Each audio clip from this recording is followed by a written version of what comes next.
Other than the podcast itself, the best way to stay in touch with our various goings-on is to be on our mailing list. To sign up, go to spotlightonpodcast.com and click on Newsletter. Thanks.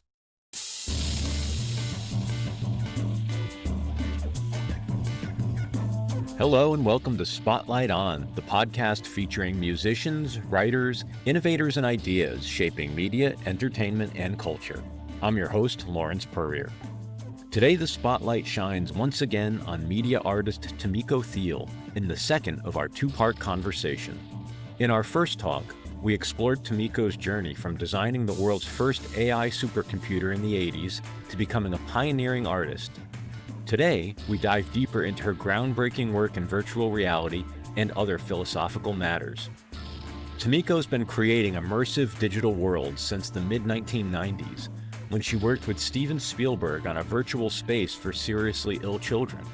We'll talk about her project Beyond Manzanar, which became the first VR artwork purchased by a major American museum, and how she uses emerging technologies to address political and environmental issues. Let's pick up where we left off with Tamiko Thiel.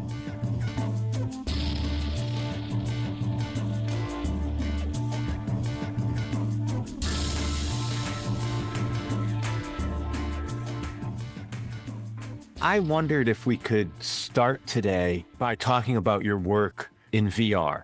Specifically, what I'm interested in is how you came to not only embrace it as an artistic medium, but to use it as a way to explore, specifically with Beyond Manzanar, how you used VR to explore a sort of difficult historical narrative in a way that perhaps traditional media wouldn't have been as appropriate for. Could you unpack sort of not only your work in VR more broadly, but specifically about how you think about applying it? And there's a bunch of things that come together there. One is that I had started working with computer graphics as a graduate student in 1982 at MIT. I was in the mechanical engineering department, but the second year of my graduate degree, I had taken care of all my prerequisites, so I was taking classes in the architecture department, the Architecture Machine Group Visual Language Workshop, which both together merged after my graduation to form the MIT Media Lab. So at that point in 1982, graphics was really at the point where I remember like one of the other students taking a full semester to program a cube to rotate, because you had to write everything yourself, really the full stack. And I was going like, I don't think I want to use this for artwork right now. So I was doing more like working with images rather than with 3D computer graphics. Roughly 12 years later, or exactly 12 years later, I had graduated from art school. After starting with painting and drawing, wanting to go back to the basics, I had at some point started working with video and video installations in particular. I'd been doing installations of found objects. My earlier career as a product design engineer was always creating 3D objects, the terminals at Hewlett-Packard and then the connection machine at Thinking Machines. And so maybe it's not surprising that then I started out with painting and drawing, but then started working with 3D found objects and making installations out of them. And when I started working with video, which has the time-based component, and you're trying to develop a dramatic structure in time, where I was saying like, well, okay, I know how to make a single image that has a strong composition that can attract and hold your attention. But how do I do that, so to speak, 25 times a second for, say, 5 minutes or 10 minutes? And so for that information or that way of thinking, let's say, I started going back to my father, Philip Thiel's work on perception of a person moving through a space, whether that's space of a building or space of an urban environment, and how he was looking at musical structure that creates development of dramatic arc in time, or theater, or any of these time-based arts. Narrative structure in novels or in writing also is dealing with structure in time. But the thing is that all of the traditional arts, theater and novels especially, focus very much on characters, on projecting yourself into a character. So it has to be an interesting character. And even if it's a bad guy, somehow it has to have some ingredients in their character that attract you to them, get you to identify with them. And so everything I could read about creating time-based structure at that point said, if you don't have characters, you can't have dramatic structure. And I was going like, Yeah. Can't have conflict in the arc and all that, the journey, whatever. dramatic arc. Yeah. And I thought this is clearly not true because there's plenty of music that touches us emotionally much, much stronger than any of the other arts without having characters. They might have themes, but they're certainly not human beings. And you can't ascribe, you can't project yourself as a human being into a musical theme in the same way that people are talking about doing it in a novel or in a theater piece, for instance. Also, if you've ever climbed a mountain or if you've ever sat on a beach and watched the sunset, you are watching a dramatic arc. You're progressing through a dramatic arc. And that's why there's this exhilaration when the sun finally sets. When you finally get to the peak, you can't get any higher, and you have this panoramic view around you. You have gone through a dramatic arc in time, and it produces emotions in you that you can describe in terms of the same terms that are used in narrative theory or drama theory, of going through different experiences and then having this sort of a climatic moment, and then the denouement, whether that's now the world is getting dark because the sun has set or because you're descending the mountain. And so you're recapitulating your progression, how you got to the summit, and you're going back down, but you're seeing it in a different manner. You can talk about climbing and then descending the mountain in exactly the same way that a theater person talks about Freytag's triangle and an introduction. You're standing in front of the mountain, maybe so close that you can't even see it as a mountain. It's just this whole huge thing in front of you. And then there's this rising action, and then you're at the summit and descending action, and you recapitulate everything you saw going up, but from a different viewpoint because you're coming down. And then when you land back on the ground, you are a changed person. You've gone through another experience, even though you're back to where you started, you're in a different place. This is exactly the language that is used for describing drama theory, narrative theory, but the character is you. The main character is you. You're not projecting yourself into some other character and watching them climb the mountain. You don't, some people maybe watch other people climb mountains, especially if they're like very difficult rock climbing ascents, which has even more drama because if the guy slips, he or she is going to kill himself. But that said to me, all this drama theory that says you need characters is wrong. When I was starting to work with video, I didn't want to have characters. I didn't want to be a director saying, okay, now you say this to her and she says that to you and stuff like that. I thought it must be possible. And I was reading Kandinsky's books that were written or even written here in Munich when he was developing his version of abstract art and comparing it to music, looking at music, comparing colors to harmonies. Apparently, he was also a synesthete, so he heard colors as we hear music, and thinking that this is what I need to develop a general theory of dramatic structure that I can apply to videos. I told you, this is kind of a deep excursion, but it's a direct path to how I work in virtual reality. So I'm reading Dad's book where he's talking about what are the components of physical spaces that cause different types of emotions in you, and why can the same space be a positive space in one case and a negative space in the other. And I'm working with video, just as sort of abstracted images of video, and trying to understand how to create this dramatic tension and a buildup and a release.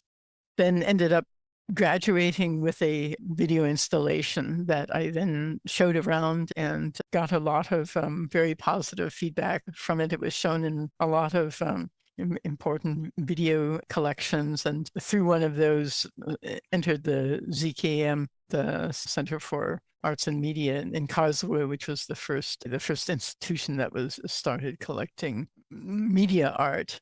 But then I found myself wanting to have multiple screens. So my second video piece was 5 screens on top of each other, and there were still CRTs in those days. So it was really a video totem pole. It was like 20 inches by 20 inches and maybe like 100 inches tall or so. It was much taller than a human. And then after that, I wanted to essentially take a room and put screens all over the room, small screens, big screens, etc. In those days, and we're talking mid-90s, for each video screen that you're driving, you need to have a video player and you need to synchronize them with each other or not. And it's a tremendous amount of hardware. And there was no way that I, as a beginning young artist, could command the sort of money that I needed for all those screens. And by happenstance, if you believe in happenstance, I had moved to San Francisco at this point in the fall of 1994 and needed a job. And friends of mine at Thinking Machines had moved out to San Francisco. And so I was hanging out with them and saying, oh, I need a job. And they said, these friends of ours that you don't know have started a company they call Worlds Incorporated, and they are doing virtual reality on the internet with the new sort of standards, which I found out later had just really been invented in 1992 by Silicon Graphics. So this was a graphics standard that allowed you to do interactive, real-time 3D computer graphics with avatars on the internet. We were calling it cyberspace. That Johnny-come-lately Mark Zuckerberg somehow managed by the force of his billions of dollars to rename it to the metaverse fairly recently. But, you know, I don't even want to know how old he was in 1994. He was out of diapers, but not long out of diapers. There were a bunch of companies that were creating these virtual worlds on the internet. And Worlds Incorporated, when I went and talked to these friends of friends, said, well, we've got this project working with Steven Spielberg to create a virtual world for seriously and chronically ill children. And it's a pretty high profile, and because of that, high risk. And we desperately need someone who knows the artistic side and the technical side. And there were not very many people in the world at that point who had strong experience in both. But these people knew about, as of David and Macklin Marvett, who were starting this company, knew about my work with the Connection Machine. So they knew that I had a strong technical background, and that out of that technical background, I had been able to build a machine, the Connection Machine, that had strong artistic merit. I allow myself to say that myself. Of course. and that I had just finished, on top of that, of essentially 5-year course of art in Germany, and got my diploma. At that point, when you went to the art academy, you were in for 5 years. It wasn't like you go in and after a year or two, you get your master's of art. It was a 5-year course. They were excited to hire me as the sort of producer and creative director. They called it producer, but it included also what we would call creative direction, working with Steven Spielberg. So I ran that project from 1994 until 1996, when essentially just as with the Connection Machine, once the design was done and was not going to change, I wanted to move on, because the mechanics of either manufacturing it or bringing it to a wider audience or maintaining it was not interesting to me. I wanted a different artistic challenge. But that was when I started working with computer graphics with virtual reality. We were calling it virtual reality in those days, even though today, when people say, and in general, in the technical world, especially when you say virtual reality, you restrict yourself to saying only things that are seen in stereo in a helmet. Yeah, people think of hardware. They think of hardware, and or Jaron Lanier's and dreadlocks. Yeah, exactly. If you have dreadlocks, then it makes it easier. But back in those days, there were stereo headsets. They were about this big, and they made basically everyone nauseous after 10 minutes. And they were incredibly heavy. The other alternative for stereo VR were what were called caves. So a room with rear projections coming from at least two or more sides. And that required in those days an immense amount of space and an immense amount of equipment, because all of these, each projector was being driven by a single computer. The computers had to be networked together, et cetera, et cetera.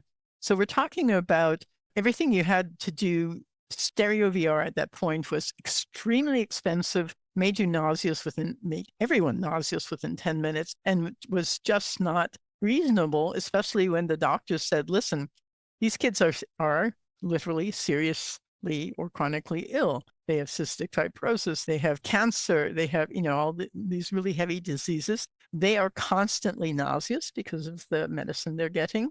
They are constantly hooked up to machines, encased in machines. They don't need more of that. And they said it's just fine if they get to sit in front of a screen, and they can move in that screen with a mouse and type in with the text with the keyboard to chat, like you showed us in your demo. We don't need to put them into machines that are going to make them nauseous, even more nauseous. So that was the situation at that time. This technology in the commercial vein went on to become the technology of 3D interactive computer games, also the massively multiplayer games that would run on over the internet. But what I ended up getting into after leaving the company was there was also a standard called the virtual reality modeling language. And this was a 3D version of HTML. And basically, I spent the next 15 years of my life building a total of 3 vast virtual worlds that I actually didn't run on the internet because I wanted to have a much more intimate experience. I didn't want people showing up at avatars and doing, the standard conversation. The things they do, doing the things that people do. Doing the things that people do. And the best you can hope for is the standard conversation is, hi, my name is so-and-so, where are you? And I wanted to have an encounter like the person climbing a mountain. The person climbing the mountain doesn't need to have someone in front of them all the time saying, oh, and look over here, and now look over here, and now we're going to go up here. And they don't need someone else saying, hi, what's your name? Where do you live? What do you do? It's like, be quiet. I want to be alone. I want to look at the scenery. So these 3 pieces that I created is you as the main character are encountering the virtual world that I've created for you, and you're supposed to encounter that space and what is in that space. You're not supposed to go off and be talking to someone who doesn't really care about the space you're in. They're just going like, oh, isn't this cool technology? And, let me tell you about my problems with life and stuff like that. No, those are distractions I was just not interested in. Yeah. So this is the evolution of how I was getting into this. And then the other factor specifically with Beyond Manzanar is there was another woman, Zara Houshmand, at the company who her background was doing these multimedia presentations, for instance, for the Shah of Iran. She's an Iranian-American and was in Iran for a while before the revolution. She got out before that, and working in theater. And she's a published poet and a wonderful translator of Rumi poetry. So she had this whole theater background and was working on some other project as a producer and creative director for other projects at Worlds Incorporated. And so the 2 of us started from the very beginning talking about what could be done with this medium to really create works of art. Because, we were all doing things like Starbright World, which I was working on, the 3D metaverse for children. You could call a work of art, but the focus is on what are the needs of the kids and how do we provide them with a space that frees them from the confine of their hospital room and their hospital beds. But it was also an interesting encounter, of course, with one of the supreme storytellers of our day, Steven Spielberg. And, we would have these meetings every 6 weeks or so with him. And I was complaining like, yeah, we really need to meet with him more often. And they looked at me and said, you're getting as much FaceTime with Steven Spielberg as he gives to his major motion pictures. Okay. And I'm like, okay, sorry. So of course, then my job at some really horrible basic level was understanding what the technology could do. And I had a team of 2 programmers and 2 graphic artists. And then managing Steven Spielberg's expectations, because, we'd show him a little bit of stuff and he'd immediately start, oh my God, and we could do this and that and the other, and they should work together. There should be like doors that you can only open if there's 2 of you there, and we should be able to do this, that, and that, and give them special powers. And I'm going like, yeah, it would be really great. But you know what? We're just trying to get them to the point where they can walk in a straight line without crashing the system. I didn't say it that way, but that was the reality of what was going on behind the scenes. But just watching these ideas bubble out of his head and how he would see the possibilities of a medium and immediately start thinking, of course, in the world that he lives in, he can just bubble out ideas and people like run off and they do it. And, if it's in animation or filmmaking, then there's a lot of knowledge about how to do it. So it was a very different situation with technology that was still under development and was very unstable. But that was the environment I was in. And then at some point, it was 1995, and there was a bomb attack in Oklahoma City that killed, a couple hundred kindergarten kids, not to mention a whole bunch of adults who were all in this building. Zara, at that point, she was actually off on a meditation retreat in the high Sierras. Right before the retreat had started, she had heard about this attack. And like 2 years earlier, there had been the first attack on the World Trade Center, and that was done by Islamic terrorists.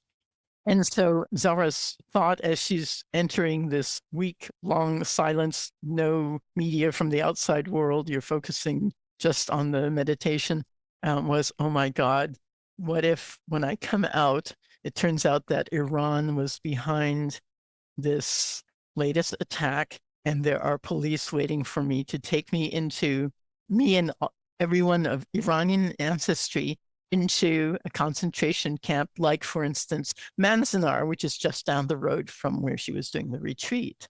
And when she came out a week later, then, luckily by then, after a day or so, we had found out, no, it wasn't Islamic Middle Eastern terrorists. It was a bunch of, white right-wing terrorists.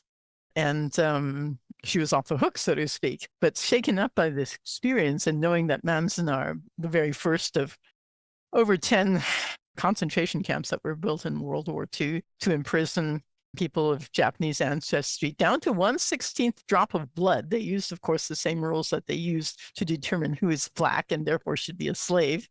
And they applied them to Japanese Americans. And, if you were an orphan, a half Japanese orphan in an orphanage in California, you were taken out of the orphanage and imprisoned in one of these concentration camps in the middle of the desert or in the middle of a swamp.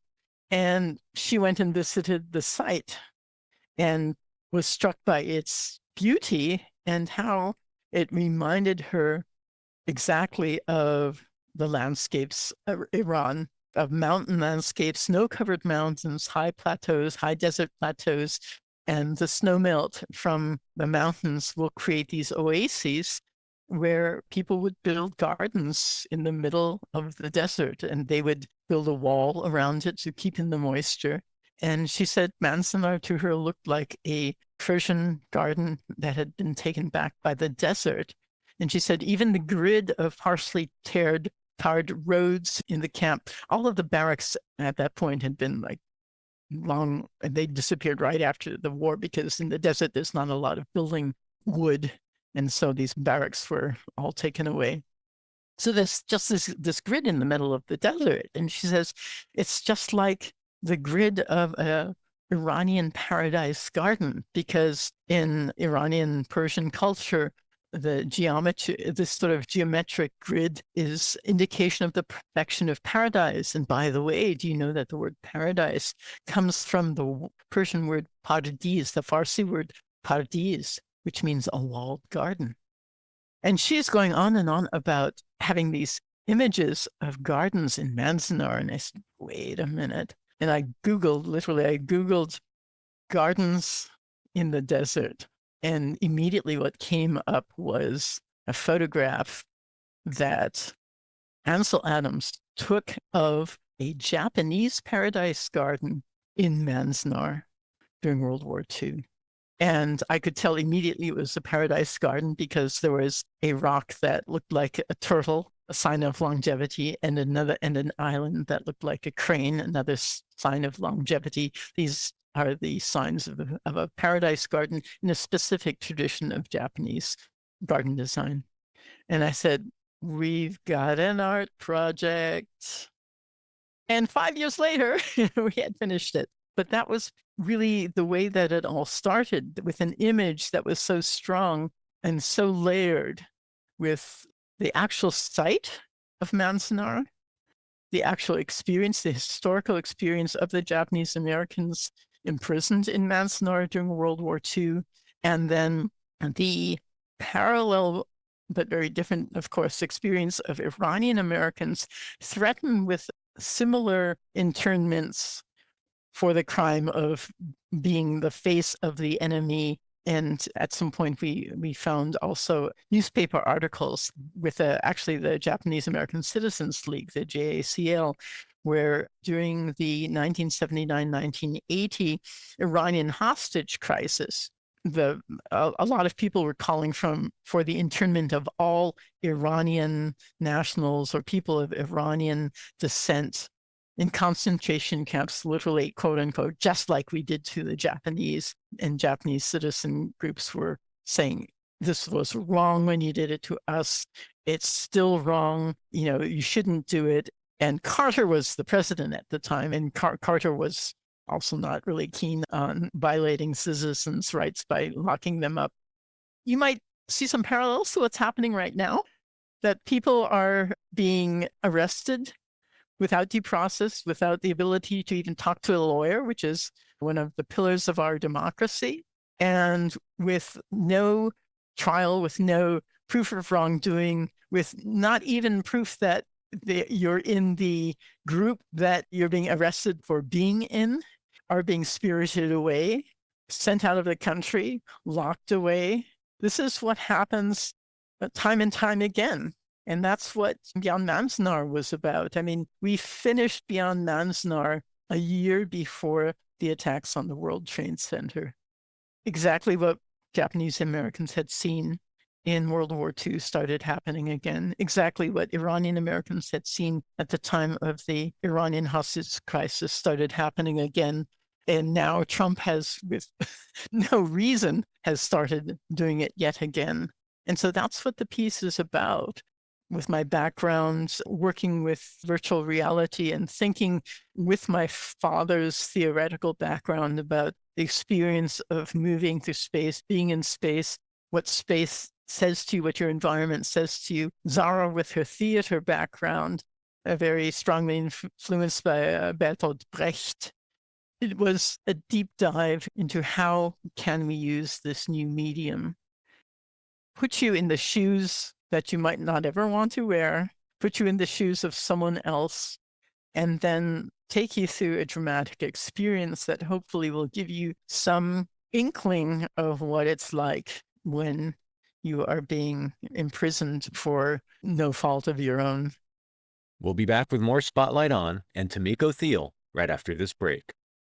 After listening to this episode, head to thetonearm.com, our new online journal covering unexpected music and culture. This week on The Tone Arm, Scott Metzger of the band Lamp explains how the Ramones led him to his role as an in-demand jam band guitarist. Ukrainian composer and sound artist Katerina Greivel blends ritual with memory to deliver emotional and immersive sonic experiences. And pianist Hunter Nowak dives deep into the origin and methodology of his outdoor recital series, In a Landscape. You'll find all this and more on The Tone Arm. And while you're there, be sure to subscribe to our email newsletter. That's thetonearm.com. The Tone Arm, putting a needle on the cultural wax. And now, back to Spotlight On. You mentioned that you built 3 other virtual worlds, and you didn't sort of internet enable them, if you will. Where do your projects go? Where do a project like that go? Are they in collections? Are they in museums? Do you run them in a local network? Like, where is this work? Yeah, Beyond Manzanar came out, it was finished in 2000 and was bought by the San Jose Museum of Art in 2002. Now, if you remember your timing with the World Trade Center attack and then with George W. Bush's attacks first on Afghanistan, because that's where Osama bin Laden and a lot of his network came from, and then his invasion of Iraq because they tried to kill my daddy, end of quote, for no good reason other than a personal grudge. This was a time when, if we talked about how we thought what was happening, what George W. Bush was doing was wrong, we looked over our shoulder first to make sure no one was listening. This is exactly the atmosphere that we're entering once again. And the fact that the San Jose Museum in that atmosphere bought Beyond Manzanar and started showing it in their highlights of the permanent collection exhibit. First, they said 6 months, and then we're going to start swapping things out. And then it was so popular, they kept it running for the 2 full years duration of that highlights of the permanent collection show, and pulled it out, put it on display several times since then. So I've shown it at the Seattle Cherry Blossom Festival, where my mother, Midori Kono Thiel, was events organizer, and that was one of the early showings. I've shown it at a lot of sort of independent art spaces. I've shown it at a lot of museums. And basically, my whole premise with the way that I'm showing these virtual reality pieces that I did between 1995 and 2009 is that I'm trying to reach as large of an audience as possible. Again, no stereo helmets, although the very last one has a subject matter and technology that work very well in headsets of our time. So I showed that piece either as a large screen projection or as a helmet-based piece. But basically, I have just a normal Windows machine. And at first it was a Windows 95, then it was 98, and then blah, blah, blah, and Windows 7 and Windows 10, and now Windows 11. So just decent Windows PC, a projector, and a white surface that's about 9 feet by 12 feet. That's all I need. And speakers. That's all I need. And I'm showing them as virtual reality projections that you're going through in real time in using a joystick. And then you can have, I swear to God, I think I've had almost 100 people in a very large room looking over each other's shoulders at the large screen. Only one person can drive, but you always have people kibitzing and saying, "Oh, why don't you go over there? Yeah, look at that. Go over there," you know. And then one of my joyous moments, really at the beginning at the Cherry Blossom Festival, was watching a kid steering through it. Because as soon as, a kid comes into the space, they see a joystick and literally run over, grab the joystick, and they're sailing off, right? There was this old lady who was sitting on a bench at the side watching for a long time. The kid finally leaves the joystick and she leaps up and grabs it and she starts sailing off. So people watch what other people do, and it is a loop. So it was a very hard decision to make, how to create this high point and a denouement and still have a looping piece. That was a big argument with Zara for a long time about, it's like, we can't make it linear. People are going to leave in the middle. And then what do you do? I learned a lot. I learned a whole lot. And Steven Spielberg and Zara Houshmand and my father were very able teachers. The recurring themes across both of these conversations that I'm discerning are that you have this history of ingesting technology in a variety of contexts, be they academic or commercial or what have you, before you've necessarily thought about the artistic application. So you become familiar with them in these other contexts and then very quickly pivot to the artistic application. Yeah. But there's also the social element, right? Like you did that in VR, you did it in AR, and with projects with, institutional critique or right.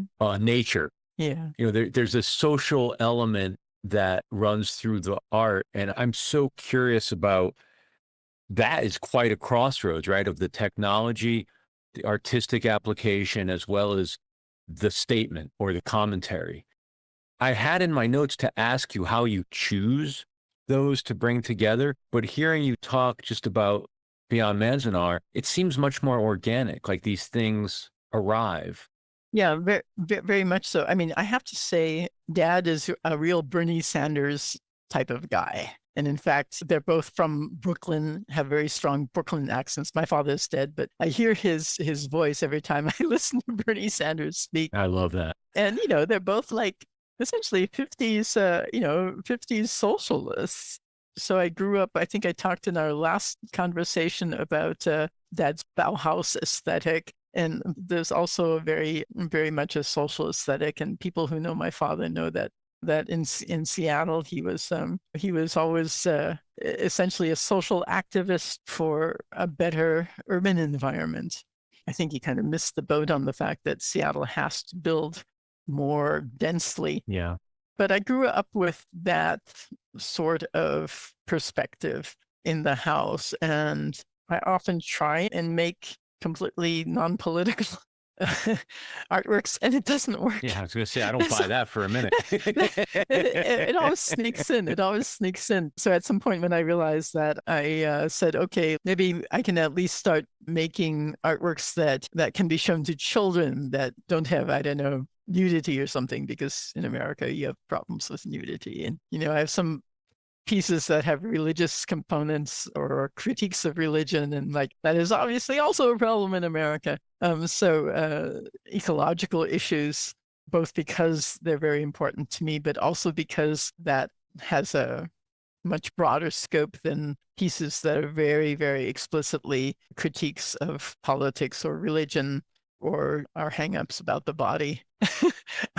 Ecological themes are a little bit more general. Oh, I'm sure we won't be able to talk about those pretty soon either. Oh, I'm sure. Yeah. the way things are going. I think the only things we'll be able to say is hymns of praise for our fearless leader. Yeah. We're almost there already. Something I'm curious about is that you've always worked with technologies in their earliest stages, right? Like you were working in VR before it was really ready for like a commercial audience, right? Like it was very difficult or a mainstream audience, a wide audience. Mainstream, yeah. And in certain cases, before there were even necessarily like development tools or platforms. You mentioned having to write VRML, and now today I'm sure there's a lot of maybe object-based or whatever. I'm sure there's many other ways now to develop much faster than you were doing it in the 90s. Yeah. Probably the same thing in AR and very definitely, and et cetera. And I'm curious, are there technologies now that you were looking at and you're thinking, oh, there's something interesting going on there? Yeah. Are you still an observer and a student of new technology? Yeah. And part of it is MIT is very clear about like, we're not making art, we're making tools. Maybe other people use it to make art, but we're making tools. And I think I mentioned in the previous conversation, I really decided at some point, no, I don't want to make tools. I want to make art. There's other people who were working with virtual reality at a point where they had to be building all of the tools. The Starbright World was a little bit like that, because the two developers I was working with were building the tools at the time. And I started working with virtual reality and VRML as my own medium at the point when basically my husband had also founded a company working with these tools, but and then I realized, like, okay, through him and it was basically a circle of friends of ours back in Munich who had started this company called Black Sun Interactive. And so I realized, okay, I can use their tools. I can't use World's tools because it's not really a toolkit. But Black Sun Interactive has made a toolkit. I know everybody who's working on it. And if I have problems, I can go and talk to them.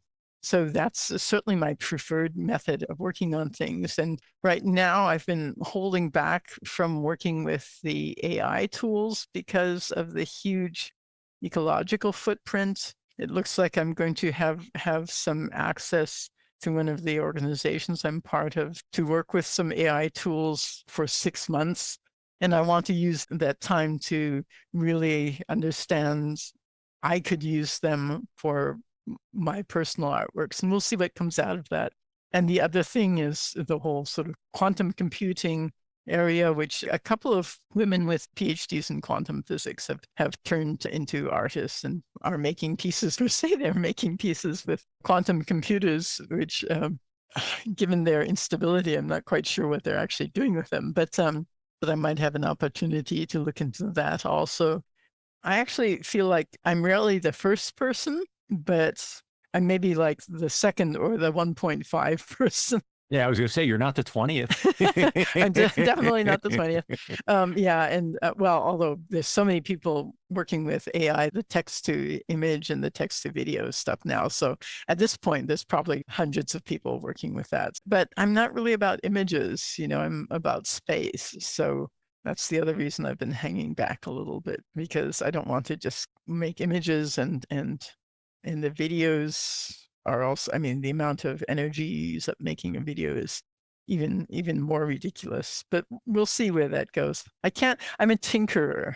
I can't predict in advance what I'm going to do, no matter how hard I try, which makes it really hard to apply for funding. Yeah. How do you articulate that in a grant? You can't, yeah. And I stopped applying because I just get turned down. It's like, you didn't articulate your vision for this project. And it's like, yeah, I don't have one. That's the problem. Yeah.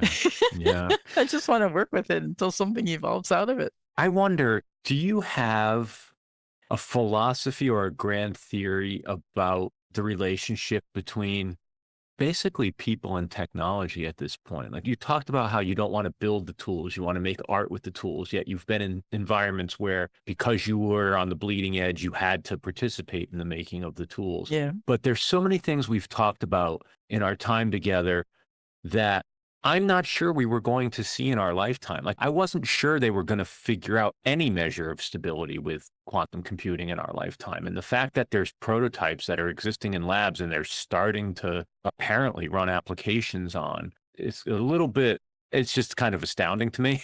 and then we talked earlier in our other conversation about, AI has been 5 years away since the 1950s. And now what happens in 5 months or 5 business days? I mean, we're going to wake up tomorrow to a set of announcements from all the AI companies, and by Friday, it's going to be completely different. It's shocking. Right. So you've been someone you've watched the definition of the pace of change. Right. Yeah. What used to take decades takes business days. What do you think of all that? Yeah, well, that's specifically with AI, right? And I think that is a development. I've watched that happen from the 80s when I got involved with the MIT AI lab, and how it just struggled behind the scenes until roughly 2012 or 2015, depending on when you want to start counting it. And there is a terrific acceleration there. And usually there's like an acceleration, there's a huge acceleration when a bunch of pieces of the technology come together and enable you to make a new step. And so all of these sort of predictions of for instance, general AI, and we will produce beings that are more intelligent than us, and they won't need us anymore, and they'll be producing themselves. I think that's maybe beyond this step, but we're in a period right now where there's so much happening to take us a big leap forward, just as we were with the VR technology also in 2015 or so. And then that ran out of steam. The AI, I think we're not quite at the end of that leap, partially because if it's able to start teaching itself, then it gets into a loop that is not dependent on us. The other part of it is because there are a lot of applications of the current state of AI technology that haven't been implemented yet, maybe partially because of quite realistic worries about what that does to the humans who are affected by that technology. So there is a sort of AI backlash that's happening now, which might slow things down a bit, and maybe hopefully slow things down a bit, because there's this tendency in humans to all of a sudden ascribe huge powers to a black box and abdicate responsibility for what happens as a result. And so, there's all of these people, a lot of them women, by the way, who have been parts of Google and other AI companies, who have been saying, stop worrying about the danger of general AI. worry about how AI is starting to be built into systems that affect our daily lives without being questioned. They lose their jobs. They get kicked out of Google. No one pays attention to them.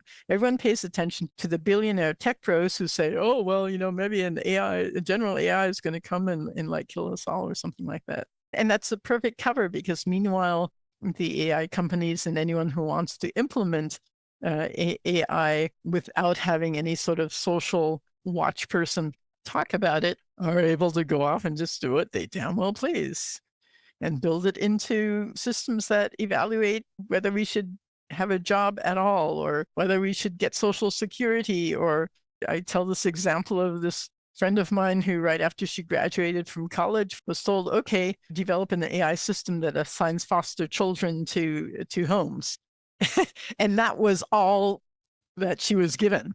She wasn't given, okay, here is a professor who's been doing studies about how children should be assigned to homes, and you're going to work with them. And right, there's no qualitative element. No, nothing, And she refused, and because she thought it was wrong. And so, of course, they gave the job to the next person who came out of school with her diploma. And that's the real danger, not, the real danger, that the clear and present danger is what are human beings doing with the technology right now. And then there's really horrible aspects like, what's happening with drone technology fighting wars. And that's what helps Ukraine survive so long. And that's what's going to be used for the government tracking protesters, putting them out of commission in one way or another, whatever that means. It can be used for good or for evil, depending on who's implementing it and what their goals are and how much insight we have into those applications. You think about it's such a short period of time. I would argue it's been maybe 25 years since you really couldn't function in the modern world without being fully internet enabled.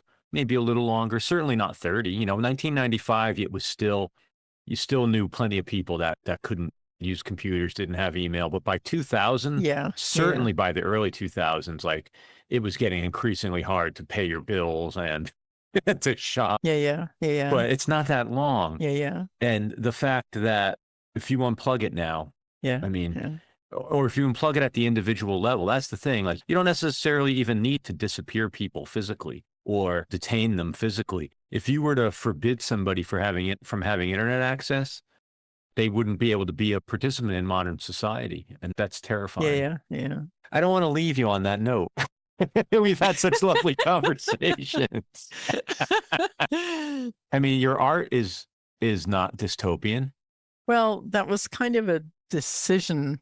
It's really easy to make dystopian art that's powerful. And at some point I realized, I give a lot of lectures for university students. At the point when the awareness that we are killing off the planet at a rate never seen before on the face of the Earth, except for maybe when that planetoid smashed into the Earth and created the moon and destroyed all life on Earth in the process. When I started realizing, like, okay, the students know it and they're the ones who have to deal with it, then I thought, I can't tell young people who already know how badly my generation is screwing them over. I can't just sort of laugh at them and say, oh, I'm going to make all this art and I hope I make money doing it. And it's all about how we're shafting you and your kids. So I started looking for ways to put out a message of like, okay, the situation's bad, but like, this is something that we can do to improve the situation. And I hope we put some people on a rocket to Mars and that they don't come back. But, every one of the rest of us has to stay here and somehow deal with it. So what are ways? I try to look for ways that we can deal with it and we can make a difference. I think realistically, the only way that's possible is if we change the government or we change several governments worldwide, because if one government wants to wage war, how are you going to keep that carbon footprint for the whole world in check if, someone's just burning up another country? Well, You bring me back. This is where I would like to leave because it makes me feel better. Okay. You bring me back to the fact that when we first started talking, I said I wanted to distinguish us as being not techno-utopians, but techno-optimists. Yeah. Because it's I find it impossible to be a techno-utopian and not that attractive, to be honest with you. It's because it has to do with that outsourcing of responsibility to the technology, and I'm not interested in that. Yeah. But where I'm landing is the humanity and the empathy you're transmitting through the technology, and that is the optimism. That is the proper role for the technology. Mm-hmm. It has to be our tool for transmitting humanity and empathy. Mm-hmm. Without that, we don't get good outcomes. So thank you for reflecting that through your work. It's been such a joy to spend time with you. Mm-hmm. I would do this every 2 weeks. Thank you so much. Thank you so much. I'd love to, next time in Seattle, if you're there at the same time, I'd love to do it in a coffee house instead of in front of our computers. Please, let's do that. Let's plan on doing that. Yeah. It's been a joy for me too. Thank you so much.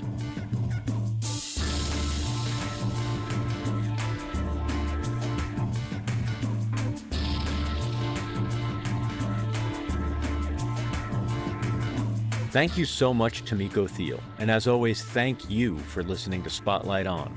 Spotlight On is executive produced and hosted by me, Lawrence Purrier. We're produced and marketed by Michael Donaldson.